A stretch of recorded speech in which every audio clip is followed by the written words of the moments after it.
Well students, last topics के अंदर हम लोग सॉलिड्स के कुछ एग्जांपल्स डिस्कस करने की कोशिश कर रहे थे, जिसमें ये बताया था कि अगर आपका ए टाइप सॉलिड है, जैसे मैं सपोज बोलता हूँ सिल्वर इज एफसीसी, तो मैं कहता था कि हर एक लैटिस पॉइंट सिल्वर का आइटम ही एक्वायर करेगा, मींस फेस के सेंटर और कॉर्नर्स पे सिल्वर के आइटम्स आएंगे। बट अगर ए बी टाइप सॉलिड होता है तो कोई एक कैटायन या एनायन, जनरली एनायन जो है वो लैटिस पॉइंट्स को एक्वायर करता है, और कैटायन जो है वो उस लैटिस की पैकिंग के दौरान बनने वाले वॉइड्स के अंदर आता है। तो यहां पे मैं आज 3 स्ट्रक्चर्स पे पर्टिकुलरली फोकस करूंगा। जैसे मैं पहला आपको यहां सोडियम क्लोराइड बताना चाहता हूं कि सोडियम क्लोराइड कैसा होता है। तो आपको पहली बात ये याद रखनी पड़ेगी कि सोडियम क्लोराइड एफसीसी होता है, फेस सेंटर्ड क्यूबिक होता है एक बार। और फेस सेंटर्ड क्यूबिक सुनते ही दिमाग में आता है कि कॉर्नर्स और फेस के सेंटर पे लैटिस आएगा। कौन आएगा? क्या कैटायन आएगा या एनायन आएगा? तो जनरली मैं बता चुका हूं, आपके पास एनायन आता है तो आप कहेंगे कि Cl नेगेटिव कॉर्नर्स और फेसेस के सेंटर पे आएंगे। जैसे ये कॉर्नर्स पे आपको Cl नेगेटिव दिखाए गए हैं और फेसेस के सेंटर पे आपको Cl नेगेटिव दिखाए गए हैं। तो Cl नेगेटिव टोटल कितने हो जाते हैं? कॉर्नर से एक आएगा, 8 कॉर्नर्स है, 1/8 कंट्रीब्यूट करते हैं, एक आएगा, प्लस फेसेस के सेंटर से 3 आएंगे, 6 फेसेस है, हाफ कंट्रीब्यूट करते हैं, 3 आएंगे। तो टोटल क्लोराइड इस यूनिट सेल के अंदर होंगे 4। अब 4 लैटिसेस को जब हमने यहां पे पैक किया होगा तो 4 ऑक्टाहेड्रल वॉइड बनेंगे और 8 टेट्राहेड्रल वॉइड बनेंगे। ये बात पीछे पैकिंग के दौरान समझा के आया था आपको मैं कि लैटिस जब पैक होते हैं तो जितने लैटिस आप पैक कर रहे हैं उतने ही ऑक्टाहेड्रल वॉइड बनेंगे और उससे डबल टेट्राहेड्रल वॉइड बनेंगे। तो यहां पे 4 ऑक्टाहेड्रल वॉइड फॉर्म हुए और 8 टेट्राहेड्रल वॉइड फॉर्म हुए। उन वॉइड्स के अंदर सोडियम आएगा। कौन से वॉइड के अंदर आएगा? क्या वो टेट्राहेड्रल में आएगा या वो ऑक्टाहेड्रल में आएगा? तो वो ऑक्टाहेड्रल में जाएगा, टेट्राहेड्रल में नहीं जाएगा। ये कौन डिसाइड करता है कि वो ऑक्टाहेड्रल में जाएगा कि टेट्राहेड्रल में जाएगा? तो जस्ट नेक्स्ट मैं आपको एक टॉपिक समझाऊंगा, रेडियस रेशियो, जो कि होता है radius of cation by radius of anion, radius ratio. ये रेडियस रेशियो हमें बस यही बात बताता है कि एबी टाइप सॉलिड्स में कैटायन का लोकेशन क्या होगा, मींस वो किस टाइप के वॉइड में जाने वाला है। तो उस रेडियस रेशियो को जब हम एनालाइज करते हैं तो हमें पता चलता है कि सोडियम ऑक्टाहेड्रल वॉइड में जाएगा। यही मैं पैरेलली जिंक सल्फाइड की बात करूं तो जिंक सल्फाइड भी एफसीसी होता है। मतलब सल्फाइड्स जो हैं वो लैटिस पॉइंट्स पे आते हैं। ये लैटिस पॉइंट्स हैं जो मैं सर्कल से दिखा रहा हूं। सल्फाइड्स कितने होंगे? वही 4 होंगे। सेम वही सिस्टम तो है एफसीसी में। जैसा क्लोराइड 4 बने थे, ठीक वैसे ही सल्फाइड भी 4 बनेंगे। अब सवाल उठता है कि जिंक कहां पे होगा? तो जिंक इन्हीं वॉइड्स में होगा जो यहां पे बने। कौन से वॉइड में होगा? टेट्राहेड्रल वॉइड में होगा। कौन बता रहा है मुझे ये बात? रेडियस रेशियो बता रही है। जस्ट वेरी सून आपके सामने आएगी रेडियस रेशियो। तो रेडियस रेशियो मुझे बताती है कि जिंक जो है वो टेट्राहेड्रल वॉइड में जाएगा। क्या मुझे याद है रेडियस रेशियो R+ R-, या मुझे याद करनी है? नहीं, मुझे सिर्फ रट्टा मारना होगा यहां पे कि सोडियम ऑक्टाहेड्रल वॉइड्स में जा रहा है और जिंक यहां टेट्राहेड्रल वॉइड्स में जा रहा है। अब अगला प्रश्न उठता है कि ये वॉइड्स हैं कहां पे? तो देखिए, एक यूनिट सेल में जो ऑक्टाहेड्रल वॉइड्स हैं वो हर एक एज का सेंटर होते हैं, ये जो ब्लूइश कलर में दिखाया जा रहा है, और बॉडी का सेंटर होता है। मतलब बॉडी के सेंटर को मैं ऑक्टाहेड्रल वॉइड बोलूंगा। यूनिट सेल में जो बॉडी का सेंटर है वो एक ऑक्टाहेड्रल वॉइड है, और एजेस का जो सेंटर है वो एक ऑक्टाहेड्रल वॉइड है। वहां सोडियम जाएंगे, जबकि जिंक कहां जाएंगे? टेट्राहेड्रल वॉइड्स में। टेट्राहेड्रल वॉइड कहां पे है? यहीं इसी यूनिट सेल में बॉडी का एक डायगोनल है, हर एक बॉडी डायगोनल पे 2। तो बॉडी के यूनिट सेल में 4 बॉडी डायगोनल होते हैं टोटल। एक को मत फोकस कीजिएगा, एक है यहां से लेके यहां तक, और ऐसे ही टोटल काउंट करेंगे तो 4 बॉडी डायगोनल बनेंगे। हर एक बॉडी डायगोनल पे 2 टेट्राहेड्रल वॉइड्स अपीयर होते हैं। तो हर एक बॉडी डायगोनल पे 2, 4 body diagonal, total 8 tetrahedral void. कहां पे है वो टेट्राहेड्रल वॉइड? तो किसी एक बॉक्स को यहां फोकस कीजिए। 8 बॉक्सेस दिख रहे हैं आपको, किसी एक बॉक्स को यहां फोकस कीजिए, उसका सेंटर आपका टेट्राहेड्रल वॉइड है। How many number of sodiums are present? NaCl में Cl और Na का 1:1 रेशियो है, मतलब एक क्लोराइड के साथ एक सोडियम होता है। तो क्योंकि यहां पे 4 क्लोराइड थे तो डेफिनेटली 4 सोडियम आयंस होंगे। और वो 4 सोडियम आयंस कहां पे होंगे? ऑक्टाहेड्रल वॉइड में होंगे। ऑक्टाहेड्रल वॉइड कहां पे थे? बॉडी का सेंटर और एजिस का सेंटर। ये आपका NaCl का स्ट्रक्चर है। अगर आप यहां पे देखना चाहें तो यहां पे आप देख सकते हैं, मैं थोड़ा डिफरेंट कलर यूज करता हूं सोडियम को दिखाने के लिए। सी हेयर, ये सभी एजिस का सेंटर मैं सोडियम को दे रहा हूं। ये सभी एजिस के सेंटर सोडियम है। सी हेयर, ये सब सोडियम है। और ये बॉडी का सेंटर, ये भी सोडियम है। तो इस तरह से आप देख पा रहे हैं हर एक एज के सेंटर पे मैंने सोडियम लगा दिया है। कोई रह गया है तो आप उसको पूरा कर लीजिएगा। So you can see it very carefully. ये आपका सोडियम क्लोराइड का स्ट्रक्चर है, जहां 4 क्लोराइड हैं और 4 ही सोडियम हैं। 4 सोडियम कैसे? देखो 12 एजिस हैं, सभी से 1/4 कॉन्ट्रीब्यूशन आना है 3। एक बॉडी का सेंटर है, उससे कंप्लीट कॉन्ट्रीब्यूशन आना है 4। तो इस यूनिट सेल में Na4 है, Cl भी 4 है, Na4Cl4। ये आपका सोडियम क्लोराइड का स्ट्रक्चर रहता है। क्या क्या चीजें याद रखनी है? पहली चीज NaCl इज FCC। दूसरी चीज फेस सेंटर्ड क्यूबिक है तो क्लोराइड कॉर्नर्स और फेसेस के सेंटर पे आ रहे हैं, सोडियम ऑक्टाहेड्रल वॉइड्स में आ रहा है। ऑक्टाहेड्रल वॉइड्स हैं हमारे बॉडी का सेंटर और हमारी एज का सेंटर, ये ऑक्टाहेड्रल वॉइड है। सब एक दूसरे के साथ इन टच है कुछ इस तरह से। सी है, ये सोडियम है, इसको ये 4 क्लोराइड टच कर रहे हैं। या ये क्लोरीन है तो इसको 6 सोडियम टच कर रहे हैं। सी 1 2 3 4 5 5 इस पिक्चर में दिख रहे हैं। एक ऊपर वाले यूनिट सेल के साथ होगा तो इस तरह से 6 के साथ इन टच है। ये आपका सोडियम क्लोराइड है। जिंक सल्फाइड में भी यही स्टोरी थी, बट अब वहां पे ये सारे ब्लू कलर के पॉइंट्स हटा दीजिए, ये खाली पड़े हैं ऑक्टाहेड्रल वॉइड। और टेट्राहेड्रल वॉइड कहां पे है, जस्ट उसको आप सर्च करें। यहां पे किसी एक बॉक्स को फोकस कर लें, लाइक इस बॉक्स को, आगे वाले बॉक्स को फोकस कर लें, तो ऐसे ऐसे यहां पे 8 बॉक्स दिख रहे हैं, 8 बॉक्स। तो किन्हीं 4 बॉक्सेस में आपको जिंक मिलेगा, 4 खाली रहेंगे। मतलब हाफ टेट्राहेड्रल वॉइड फिल्ड है, हाफ खाली पड़े हुए हैं, क्योंकि 8 टोटल टेट्राहेड्रल थे, जिंक तो 4 ही आने थे। जब सल्फाइड 4 आए हैं, 1:1 रेशियो है, तो जिंक भी 4 ही आएंगे। टेट्राहेड्रल वॉइड हाफ फिल्ड हो जाएंगे और हाफ वैकेंट हो जाएंगे। तीसरे स्ट्रक्चर पे फोकस करें, सीजियम क्लोराइड। सीजियम क्लोराइड में कॉर्नर्स पे क्लोरीन्स आते हैं और यहां पे सेंटर पे, इसके सेंटर पे, इन 8 बॉल्स के सेंटर पे एक जो ये क्यूबिकल वॉइड होता है, हालांकि मैं एक नया नाम बोल रहा हूं, क्यूबिकल वॉइड हमने पढ़ा नहीं, ऑक्टा और टेट्रा 2 पढ़े थे, बट क्यूब के अंदर एक सेंटर पे वॉइड होता है। क्यूबिकल वॉइड काफी बड़े साइज का वॉइड होता है। तो आप बस याद करें, ये बॉडी के सेंटर पे जो क्यूबिकल वॉइड है वहां पे सीजियम आता है। तो पूरी यूनिट सेल में अगर आप देखेंगे तो क्लोराइड 1 होगा, क्योंकि 8 कॉर्नर पे था, 1/8 हर एक से कॉन्ट्रीब्यूशन था, तो क्लोराइड 1 होगा। और सीजियम जो कि बॉडी के सेंटर पे है वो भी 1 है। तो सीजियम क्लोराइड की यूनिट सेल में 1 सीजियम 1 क्लोरीन होता है, जबकि सोडियम क्लोराइड की यूनिट सेल में 4 सोडियम और 4 क्लोराइड आयन प्रेजेंट थे। तो ये हमारा पर्टिकुलरली टॉपिक था स्ट्रक्चर ऑफ द सॉलिड्स को लेके, जिसमें 3 सॉलिड्स हमने डिस्कस किए। नेक्स्ट पॉइंट पे चलते हैं आगे। 2 important topic, radius ratio and density. तो रेडियस रेशियो के लिए जैसे मैंने बताया आपको कि रेडियस रेशियो हमेशा R positive by R negative होगा। मतलब आप किसी एक कैटायन का रेडियस देखें और एनायन का रेडियस देखें तो वो रेडियस रेशियो देता है आपको। तो इस रेडियस रेशियो को हम मैथमेटिकली कैलकुलेट कर सकते हैं अगर हमें वैल्यूज पता है तो। और ये एक रेंज दिखा रखा है और ये इधर कैटायन कहां पे होगा वो वॉइड्स डिफाइन किए हैं। देखो वैसे तो हम लोग 12th क्लास में 2 ही तरह के वॉइड्स देखते हैं, टेट्रा ऑक्टा, जो मैंने हेक्सागोनल क्लोज पैकिंग में आपको लास्ट लेक्चर्स के अंदर बताया था, बट यहां पे ट्रायंगुलर वॉइड भी होता है जो 3 बॉल्स के बीच में होता है, और एक क्यूबिकल वॉइड्स भी होता है जो क्यूबिक के बीच में होता है। जैसे सीजियम क्लोराइड के स्ट्रक्चर पे अभी मैं दिखा रहा था, तो क्यूब के बीच में एक वॉइड आता था, वो क्यूबिकल वॉइड होता है। अनफॉर्चुनेटली हम सिलेबस के अकॉर्डिंग सिर्फ इन 2 पे ही ज्यादा फोकस कर रहे होते हैं, बाकी 2 की बात नहीं कर रहे होते हैं। बट जनरल फॉर्म में आप इस पॉइंट को याद रखिएगा कि अगर आप कैटायन और एनायन की रेडियस जानते हैं और उसका रेशियो निकालते हैं तो ये आपके पास एक रेंज होगा।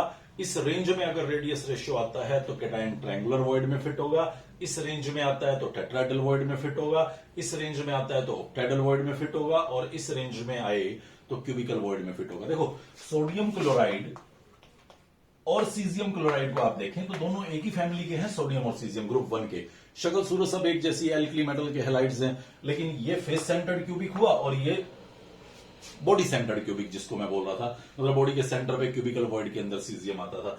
तो जस्ट वजह क्या हुई, यहां पे रेडियस रेशियो बहुत ही ज्यादा हो गया, सॉरी नीचे वाले में कैटायन का साइज बड़ा था, R प्लस ज्यादा था, तो रेडियस रेशियो ज्यादा हो गया, इसलिए उसका शेप चेंज हो गया, जबकि यहां पे वो ऑक्टाहेड्रल फॉर्म में एग्जिस्ट कर रहा था।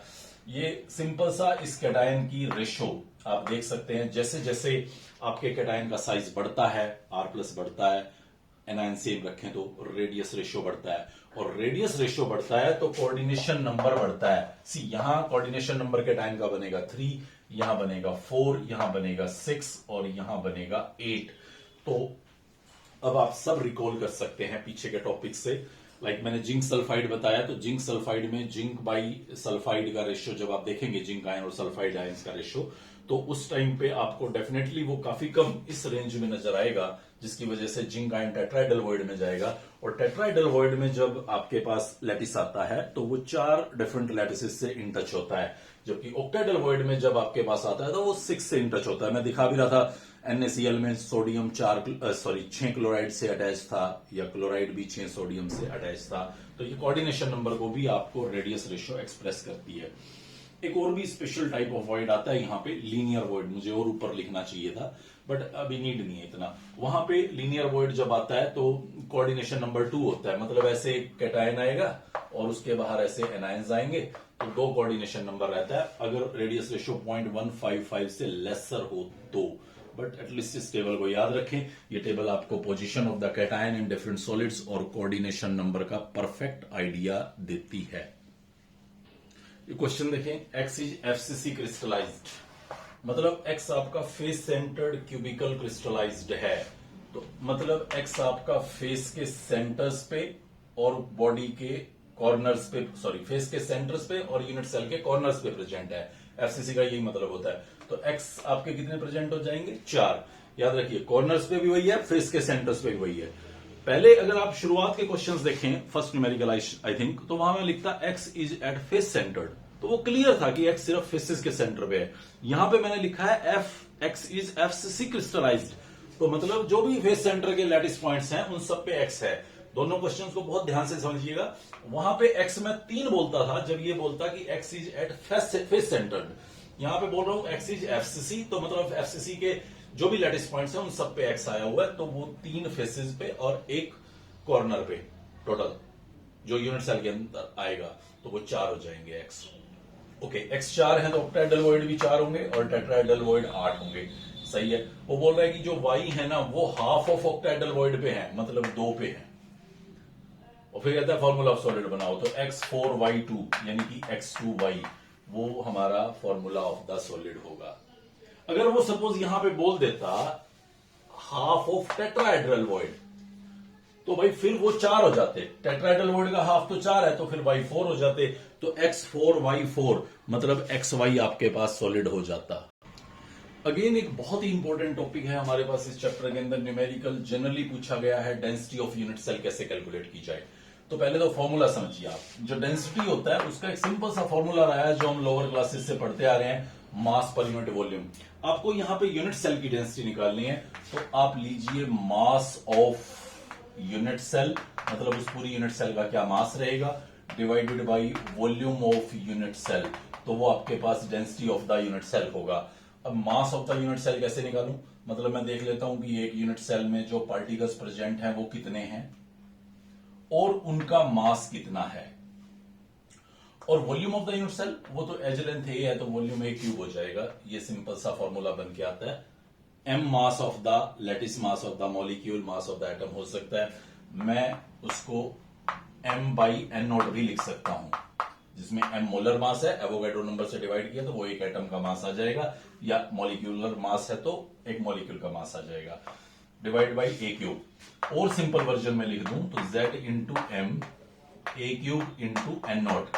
ये हमारे पास डेंसिटी को कैलकुलेट करने का एक बहुत ही सरल उदाहरण, एग्जाम्पल, फॉर्मूला निकल के आता है, जहां z आपके पास नंबर ऑफ एटम्स हैं जो एक लैटिस के अंदर प्रेजेंट है, या नंबर ऑफ मॉलिक्यूल्स कह सकता हूं, या नंबर ऑफ लैटिस कह सकता हूं, डिपेंड करता है molecule to molecule, solid to solid. M उसका मोलर मास है, एन नॉट एवोगैड्रो नंबर है 6.02 इंटू 10⁻23, ए क्यूब आपका volume of the unit cell है। समटाइम बुक्स में आपको ये फॉर्मूला कुछ ऐसे भी लिखा मिलता है, Z into M a cube into N naught into 10⁻⁻30।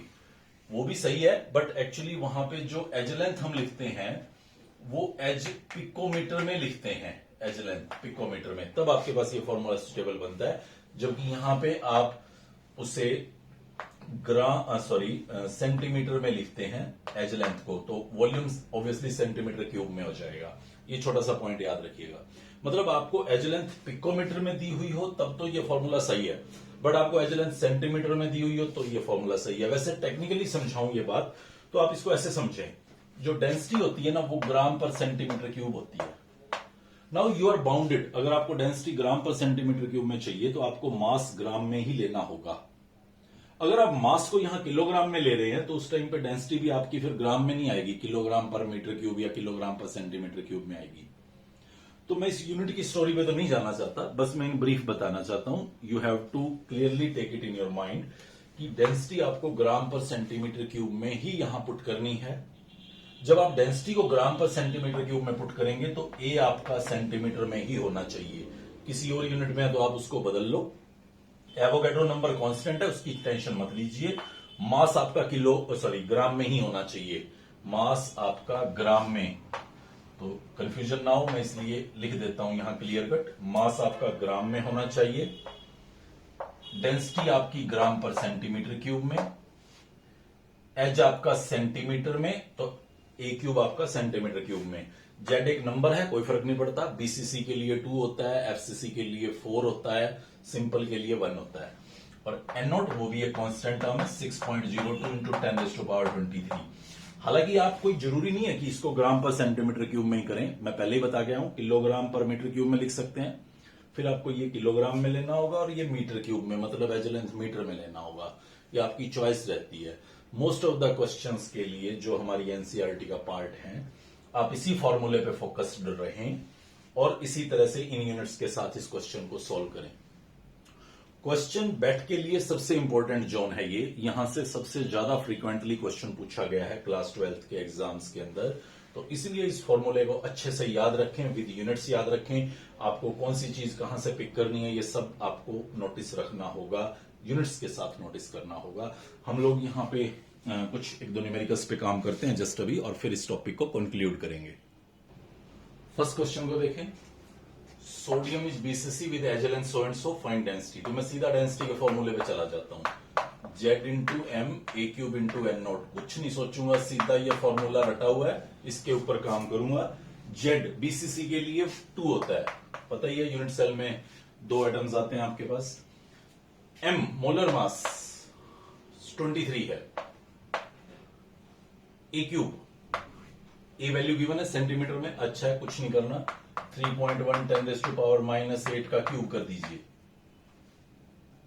Into N naught Avogadro number 6.02 10⁻23। बाकी मैथमेटिक्स बचता है, सिर्फ इसको सॉल्व कीजिए, ग्राम पर सेंटीमीटर क्यूब में आपका आंसर है। अगला सवाल, सोडियम इज एफसीसी, वही डेंसिटी निकालनी है, जेड का वैल्यू 4, एफसीसी के लिए जेड का वैल्यू 4 होता है। एम मोलर मास, NaCl का मोलर मास देखिए, Na का 23, क्लोरीन का 35.5, 58.5 होता है, डिवाइड बाई ए क्यूब, अब की बार पिकोमीटर में दिया है, तो आपने ये फॉर्मूला याद किया हुआ है तो सीधा 210 नहीं लिख सकते, आपको 210 पिकोमीटर को सेंटीमीटर में कन्वर्ट करना होगा। ये लीजिए, ये सेंटीमीटर में कन्वर्ट कर दिया, ये लीजिए 2.1 इंटू 10⁻⁻8, ये सेंटीमीटर में कन्वर्ट कर दिया, और अब उसका क्यूब करूंगा, 2.1 का क्यूब अलग से कर देता हूं, 10⁻⁻8 का क्यूब ये हो गया, इंटू एवोगैड्रो ये हो गया। अब सारे का मैथमेटिकल कैलकुलेशन कीजिए, डेंसिटी को रिपोर्ट करें। एक और छोटी सी बात मैं पीछे मिस कर चुका हूं, आपको बता देता हूं, आप याद रखिएगा। NaCl का स्ट्रक्चर रिमाइंड करके देखिए, वहां आपको स्ट्रक्चर में दिखाई देगा कि अगर आप डिस्टेंस जो देखते हैं वहां सोडियम और क्लोराइड के बीच में, उसको अगर 2 से मल्टीप्लाई कर देंगे तो वो एज लेंथ आ जाता है। तो समटाइम क्या करते हैं वो क्वेश्चन में यहाँ एज लेंथ की बजाय distance between Na positive and Cl negative दे रहे हैं, तो आप उस डिस्टेंस को सीधा 2 से मल्टीप्लाई कीजिएगा तो वो एज लेंथ होगा। पर याद रखना ये सिर्फ NaCl टाइप स्ट्रक्चर्स में ही होगा, NaCl या NaCl टाइप में। आप सीजियम क्लोराइड पे जाके ये करें या जिंक सल्फाइड पे जाके ये करें या किसी भी और सॉलिड में जाके ये करें जो NaCl टाइप नहीं है, तो आप पक्का फंसेंगे। इसलिए इस पॉइंट को याद रखें, ये सिर्फ NaCl या NaCl टाइप सॉलिड्स के अंदर ही रिलेशन एप्लीकेबल है। समटाइम क्या करते हैं, वो डेंसिटी प्रोवाइड कर देते हैं आपको क्वेश्चन में, एंड देन आपसे एज लेंथ पूछ लेते हैं या nature of the unit cell पूछ लेते हैं। देखो अगर तो पूछा एज लेंथ डेंसिटी देंगे तो आप ए क्यूब निकालिएगा और फिर ए क्यूब का क्यूब रूट करके ए निकालिएगा, ये भी सिंपल मैथमेटिक्स है। या वो पूछ लेते हैं कि किस टाइप की यूनिट सेल है, तो आप याद रख लीजिएगा जेड निकालना है। अगर Z1 आ जाता है तो आप सिंपल क्यूबिक बोल दोगे, Z2 आ जाता है तो बॉडी सेंटर्ड क्यूबिक बोल दोगे, और Z अगर 4 आ जाता है तो आप उसको फेस सेंटर्ड क्यूबिक असाइन कर देंगे। नेक्स्ट क्वेश्चन को देखें, caesium chloride is body centred cubic with edge length 0.21 nanometre, find density. तो मैं फिर वही डेंसिटी पे जा रहा हूं, Z into M in divide by a cube into N naught. लग रहा है सब कुछ साफ है, M मोलर मास है, Z आपको देखना होगा यहाँ पे। M मोलर मास देख लेता हूँ, सीजियम का 137 प्लस 35.5 क्लोरीन होता है, तो टोटल आप सम अप करेंगे तो 172.5 ये मोलर मास आ गया जी। और एन नॉट भी आपको पता है एवोगैड्रो नंबर है, ये लीजिए, ये भी क्लियर है। एंड ए क्यूब आपका एज लेंथ 0.21 नैनोमीटर दे रखा है, आप इसको सेंटीमीटर में कन्वर्ट करें, 0.21 इंटू 10⁻⁻7 ये सेंटीमीटर में हो गया, तो 0.21 इंटू 10⁻⁻7 ये इसका मैं क्यूब कर रहा हूं यहां पे। अब बस एक ही चीज बची है, जेड। और आप एकदम कूदते हैं, बॉडी सेंटर्ड होता है सर, जेड की वैल्यू 2 होती है, और वहीं आप फंस जाते हैं, यहां जेड की वैल्यू 1 है। आप कहेंगे वो कैसे हो सकता है, मैं तो हर जगह बुक में पढ़ा है बॉडी सेंटर्ड है तो जेड का वैल्यू 2 होता है। आप सीजियम क्लोराइड का स्ट्रक्चर पढ़ें, ये सीजियम क्लोराइड था जहां कॉर्नर्स पे क्लोरीन थे, क्लोरीन एक निकला था, और बॉडी के सेंटर पे सीजियम था, सीजियम भी एक निकला था, तो सीजियम क्लोराइड कितने हो गए, एक सीजियम एक क्लोराइड, मतलब सीजियम क्लोराइड भी एक होगा, तो जेड का वैल्यू 1 होगा। और वैसे भी मैं बहुत टेक्निकली बोलूं तो ये एक क्यूबिक यूनिट सेल होती है जिसके सेंटर पे कैटायन आता है, तो क्यूबिक यूनिट सेल में सिंपल क्यूबिक यूनिट सेल होती है ये, और उस सिंपल क्यूबिक में जेड का वैल्यू 1 होता है। लेकिन मैं अब आपको ज्यादा कंफ्यूज नहीं करना चाहता, क्योंकि बुक्स में जनरली दिखा रखा है कि वो बॉडी सेंटर्ड यूनिट सेल है, तो इसलिए आप ध्यान रखें कि बॉडी, अगर सीजियम क्लोराइड का डेंसिटी आप कैलकुलेट कर रहे हैं तो जेड का वैल्यू 1 पुट करना है। रियली वो एक क्यूबिक यूनिट सेल है जिसके क्यूबिकल वॉइड में एक सीजियम होता है, सीजियम क्लोराइड 1 ही होता है एक यूनिट सेल में, तो जेड का वैल्यू 1 आएगा। और ये नंबर ऑफ मॉलिक्यूल्स या नंबर ऑफ आयंस या नंबर ऑफ एटम्स का ही पोजीशन था जेड, ना कि आप सिंपली बॉडी सेंटर्ड रट्टा मार के जेड वैल्यू 2 पुट कर दें, आपका क्वेश्चन गलत हो सकता है। तो इस तरह से हमारा ये पैकिंग का पार्ट फिनिश हो जाता है, और नेक्स्ट पार्ट रहेगा हमारा जिसमें हम डिफेक्ट्स किस तरह से सॉलिड के अंदर एग्जिस्ट करते हैं, उन डिफेक्ट्स पे डिस्कशन करेंगे। Good bye.